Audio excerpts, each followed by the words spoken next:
Madam. Madam Ivan.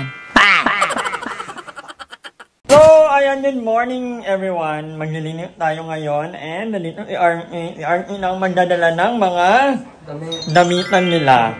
At yung mga nandito na gamit ako, nila yan. So, dalhin nyo na RE. Andun na rin yung mga pusa dahil amoy tae ang bahay. Hindi ko kaya rin na.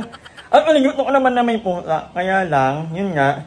Hindi pwede na mag-amoy, pag may customer, nakakahiya naman, lalo mga kapatid sa bahay. So, yan, hinala ko na kanina yung dalawang pusa. Ayun na muna ang bahala ang mga yon. At ako ay maglilinis. Thank you guys! Nabawasan na. Ay, wait lang, pamatahin nyo pala. So, ayan, ang unang lang ay ang mga labahan nila Andrew at Jacob. Actually, naglaban na rin ako kahapon. Yung mga comforter. So, ito na rin itong bago kong business, guys. Laundry up. Dahil ito naman ang pinaka-gusto kong ginagawa. Maglaba, maglinis. At yung mga hindi ako na... Pero siyempre, maganda kung may Andrew. Naglalaba ka na, nagkakapera ka pa. Pero ito, magmura lang yung magmura lang yung tingin ko sa kanila kasi para, siyempre mga friend din naman natin. Kaya para na din may pambayad ako ng kuryente, ng tubig, di ba? So ang una nating customer ay si Andrew at si Jacob. Sila ay bubudulin din natin yan. Yun nga lang, konti lang yung hanger ko. So dapat, pag maglalaba ako, dapat umaga para by tanghali, tuyo na yung ahig. Sayang walang naliligaw na pera, Andrew. Walang naligaw, 3 peso. Maglagay naman kayo ng 1,000. Mamaya, maglilining ako over there. Wala na yung mga pusa. Nandoon na kanila ayi. At gusto ko naman ng pusa. Mahal ko naman ng mga pet. Kaya lang, siyempre may kapag hindi naman pwedeng amoy mapanghi, amoy tae yung bahay. Mga baby pa kasi yung mga pusa. So, hindi sila train. So, umiihi sila, tumatay kung saan-saan. At mapapagod naman ako kakasunod. Diba? So, dinala na namin kanila. Ayun naman talaga ay mahilig talaga sa mga pusa at aso. So, yun na nga, today is cleaning day. And, kaya sabi ko kanina talaga ako niya kapag makalat talaga ang bahay. And yun, actually medyo na ako, the past few days, parang naisip ko, nalulungkot ako kasi, minsan feeling ko sobrang sungit ko, sobrang init ng ulo ko. Ang most of the time, ang napag-aanuhan ko ay si Darla. Pero, naiintindihan naman nila ako. And ina-explain ko na naman yung side ko kasi, hindi naman sa makalat sila, pero iba lang kasi yung standard ko ng na linis sa bahay. Medyo ma-arty na talaga ang lola nyo. Kasi din, kasi most of the time talaga walang tigil ang bibig ko na. Ano na naman yung ngayon, totoo din naman yung sabi nila na at ngayon, mas makakakiliw sila ng maayos kanila ay. Kasi lalo na yung bahay ko kasi guys, mukha lang ang malaki sa vlog, pero maliit mo talaga. So, kaya din ako hindi nakakapag-operate ng maaga. Kasi nga, lalabas ako ng kwarto, madadaanan ko. Ila tulong sa sala. So, nahahakbangan ko pa. Kasi nga, ewan ko ba naman, gusto na nila dito natutulong sa bahay. Pero sabi ko, tirahan na ang bahay ni Ay. Kasi sayang din. Kasi na ang bahay kasi kapag walang makatira, nasisira talaga yan. Totoo po yun. So, doon na tayo. Actually, supposedly, kasama dapat, original plan, kasama talaga dapat ako sa paglipat doon. Kasi ito ay gagawin ko ng buong campfire, lapat yun. Kasi buo, pati yung loob, pwede na mag-dine-in. Kasi at yung pag umuulan, pwede sa loob. Pero pag hindi naman, maganda talaga kalabas. But yun, dahil nga umuwi naman si RE, sabi ko hindi na ako sasama. Kasi para yung kwarto ni RE, si RE lang talaga. Kasi lang naman unahan ko pa si RE sa kwarto niya ito, di ba?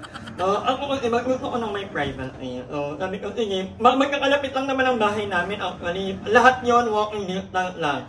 Si Andrew, si Ethan, and then si Aye. Si Ethan at si Andrew, dahil ang gitna nila ako, siguro mga 4 to 5 minutes walk. Malapit lang. Magkakalapit lang talaga kami. O hindi namin mamimiyot ang isa. And, bahay naman nila. Hindi na ako tatalak doon. Kasi hindi ko naman na bahay yun. Ano na nila yun?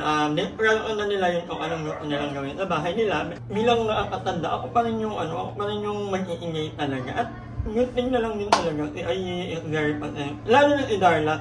Very patient si Darla pagdating sa akin. And yeah, hello sa mga nakakaintindi sa mga kagaya ko. Yung gusto laging malinis ko. Hindi ko sinasabing makalat sila guys. Iba lang talaga yung standard ko. ultimo itong kutsara o tinidor, ayoko nang nakatambak. Gusto ko, kung ikaw o dalawang bago lang yan, kutsara, hugasan agad. Para malinis yung ulti kasi ako guys. Medyo may sakit ako pagdating agad. Ako yung, medyo mahirap ako pagdating linis. Dahil sobrang OA, ang OA ko. Okay nga, maglilinis muna ako guys. So yeah, let's do that.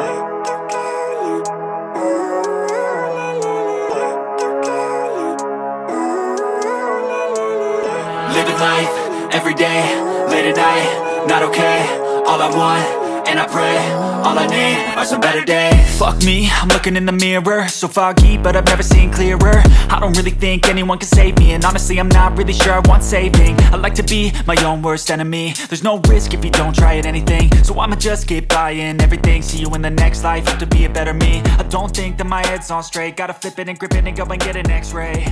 What's wrong with me? I just feel weight pushing on my chest and it squeezes till I suffocate. So may meet na tayo, ang pinakabatang love team ng Pilipinas. Hi! Taray naman ng love team ng Buti naman napangkalit nyo. Ano nga ulit yung love team nyo? Kitutan!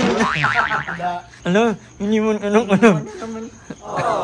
Wala na talaga. Iniiwan ka talaga ng mga love team mo. Maligo ka kasi. Tayo na talaga. Ay, galing. Madapakan tayo ng tinadana sa isa't isa. Ay, tayo talaga. Bakit? Paano ni Love? Ay, ang ken-ken niya. Biit ka. Ang tagal nila ay Ano mo sila naandun niya, nainip sila kasi nga kinini nga ni Mother. Kasi nga mapapasyal daw doon sa PNP. Ay bigla nangini ang maidan. Nakagay, yung dalawa. Pati ako, Juwela na nga pang aura. Ay, paano yung Ay, yung tubi agad. Iba ka talaga. Mission accomplished. Iba ka. Welcome to Camp Carla. Grabe, napakaganda. Naglilinis pa ako. Guys, napakaganda at saka basta masarap siyang puntahan, masarap tambayan. Na-feel at saka parang nakakaano ng isip, nakaka-relax ng isip. Pati yung mukha ng may-ari talaga nakaka-relax ng isip. Ang amo, no? Napaka-amo ng mukha. Kung familiar po ako, syempre I'm sure kilala niyo po si Mama Mary. Sunod na po doon si Madam Ivan. Maganda po. Ay, ipag-itip na pala ito ng kape ngayon. Anong oras? Met mo ba mag-kape? Nakape ka ba? Wala, nakakahiya sa pamilya mo. Parang makiyan.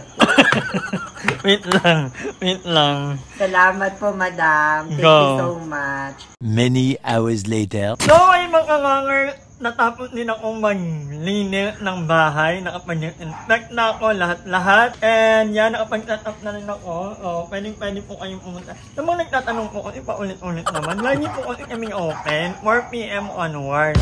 Tapos, magma-markdown po ako ng coffee ko. From 129, mas pinababa ng 9 pesos na lang po. Pinamigay yung kape. Nag-markdown po ako. So, iitahan niyo po ang Camp Carla. Ito po yung address. Ayan.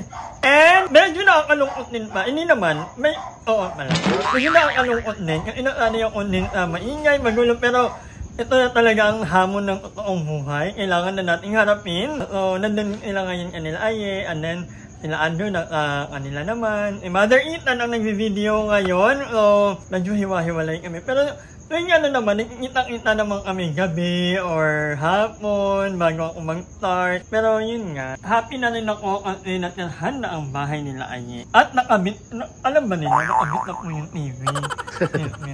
Kasi nanghiram ng Netflix ni Darla. Mamaya pupuntahan natin sila. Wala, yan na lang parang maganda yung setup, no? Work muna, tapos mamaya daldalan naman, ano yung mga ano na naman ang mga hindi nagpangina. Charot lang. So, yun. The spice of life. Actually, late na po ngayon, mag-11:30 na. Pero, nagala pa kami ni Mother Ethan. Papagod ako, pero laban. At ang mga na araw ay may mga pupunta daw ng mga taga-malalayong lugar. So, welcome po kayo dito. I-follow nyo rin po ang aking Facebook page, Camp Carla. Ayan. So anyway, hanggang dito na muna ang vlog na ito. Maraming salamat sa panonood and I'll see you on my next vlog. Hi! Maraming salamat sa panonood ng video na to. At kung natuwa ka, please don't forget to like and share this video. Mag-subscribe na rin kayo para bongga na. Yun lang.